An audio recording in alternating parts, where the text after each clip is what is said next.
હમણાં મેં કમિશનરશ્રીને એક લેટર લખ્યો છે કે મહાનગરપાલિકાના જે અધિકારીઓ કામ નથી કરતા એ લોકોની બદલી કરે.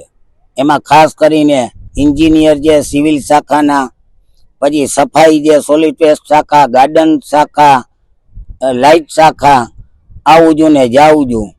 જે કાંઈ રજૂઆત કરી હતી તો સરખો વ્યવસ્થિત જવાબ નથી દેતા. અમારા પાસે લાઇટું નથી, અમારા પાસે જે લાઇટના જે પાઇપ આવે તો કે પાઇપ નથી, વ્યવસ્થિત કાંઈ કહેતા નથી. પબ્લિક અમારા પાસે લાઇટ માગે છે તો અમે રોજ રજૂઆત કરી હતી. સફાઈની રજૂઆત કરી હતી તો સફાઈવાળા આવતા નથી.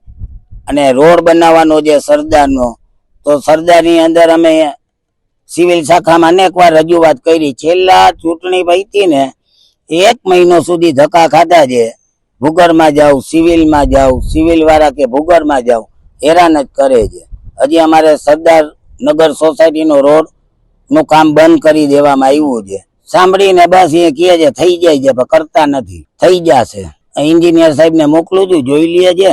અહીંયા કને રોજ કામ લઈને આવે છે અને રોજ કામ કરતા નથી, પાછા હાલ્યા જાય છે. ખાલી કાગળ હોય છે. અધિકારીઓ જે કામ નથી કરતા એની બદલી કરે.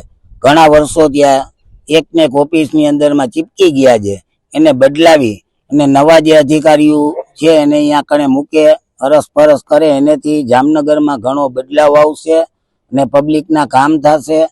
અને જામનગરમાં કમિશનર સાહેબનું કામ બહુ સારું છે.